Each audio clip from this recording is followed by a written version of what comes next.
I married into a family where my sister-in-law slowly became my biggest source of stress. At first, we were fine, but I noticed a pattern. Every time I set a boundary, she treated me worse than before. Eventually, she started teaming up with another sister-in-law to subtly target me inside my own home. My house became the family gathering place, but I was never invited to anyone else's home. I'd cook for everyone, their kids, their husbands, and then they'd all sit together while I'd be left sitting alone. I started to feel less like family and more like help. Here's the part that broke me. After years of supporting her, helping raise her kids, and even financially carrying the household while she lived with me, she called my mother and screamed at her, saying I was rude, lazy, and needed to be taught manners. She never apologized, and now they act like nothing happened. Like I should just move on. A lot of the times, these sister-in-laws, they'll be like these big sharks in the family, and they often mistreat their brothers' wives, and it's like, why? You know, a lot of these women, these sister-in-laws, they'll be like really strong characters. They have really good jobs, you know, they're married, they've got kids, they're doing really well. A lot of these women are also big advocates of like women's rights, men and women being equal, yet these same women, the brother's sister, behind the scenes, they're treating their brother's wife like a slave. They're treating their brother's wife like she owes them something. These days it feels like dealing with in-laws is like being a small fish in a shark tank. So all of these other sharks around you are trying to eat you up, but your job as a small fish, the daughter-in-law, is to not get swallowed up by all of these sharks. That's what it feels like. And you've got to do like whatever you can to exist in this shark tank without feeling like you're gonna be eaten up at any point. One of the most easiest ways as a small fish to survive in a shark tank full of hungry sharks is to have one of these sharks, which is your husband, protecting you. You've gotta have a big shark on your side, and that big shark on your side is gonna have to be your husband. And it's really hard, especially if it's a newly married thing, you know.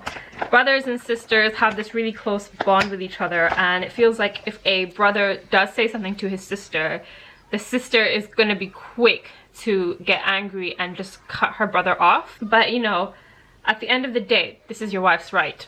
She needs to be protected. If your sister is being harsh, hurtful, rude, is affecting your wife mentally, it doesn't matter who you think is right or wrong, you have to protect your wife. When you first become a part of your husband's family, boundaries are important, but it's really important to set those boundaries early on. When you come in and you start fitting into this role of being a peacemaker, homemaker, the ideal daughter-in-law, what tends to happen is that's how people view you now. So you're seen as the free labor, you're seen as the caretaker, a person who helps everyone else, you rescue everyone else from anything. You're seen as a punching bag. People can just like unload their emotional stress onto you. You're wearing all of these hats and you never even put these hats on. You come into the family and these hats are put on you. You have to take these hats off. You have to assert your boundaries very early on. And when it comes to boundaries, you don't have to be rude about it. You can be polite and still have boundaries. You can be warm in tone and respectful in your language, but still be unavailable when it comes to people expecting certain things from you or people putting certain demands and tasks on you. And this is where saying no comes into play, because when you're a little fish in the shark tank and you start saying no, someone's gonna try and eat you, and your husband, one of the big sharks, has to come in front of you and protect you. And so this is where your husband comes into play. You don't owe anyone your time, your effort. You can offer it to them if you want to, but you don't owe it to anyone. Now, in the beginning, as a daughter-in-law, you are willing and wanting to impress everyone. You want people to like you, and you'll never ever be a big shark like them. Never ever. You're always gonna be a small fish, okay? Remember that. You as a daughter-in-law in this South Asian family system, you are a small fish, okay?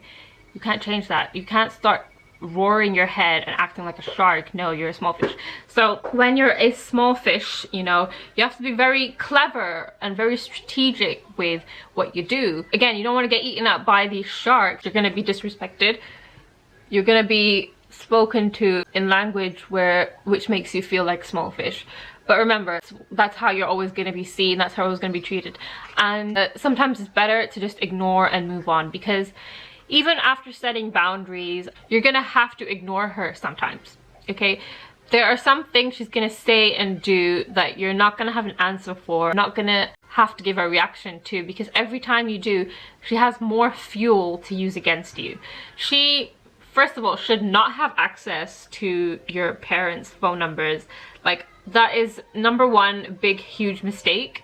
Giving your in-laws, specifically sister-in-laws, husband, sister, access to your family's contact details. Remember, they're big sharks, but you're a small fish. They could do whatever they want with that information, easy peasy. Your parents should never ever be involved. Why is she worrying and causing your parents stress?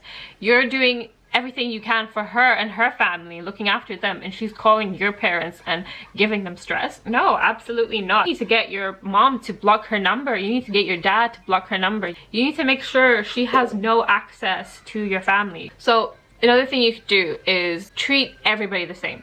Don't give a certain person special treatment over the other, you know.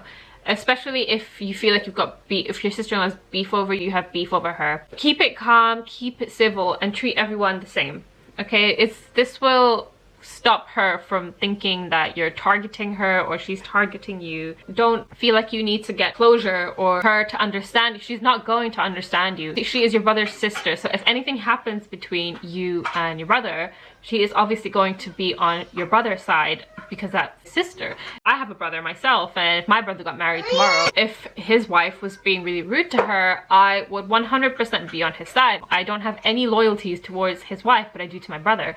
So she's not your friend, and there's no point trying to appease to her and get on her side. She's never ever going to be there for you like that, like a sister, because she's not actually your sister.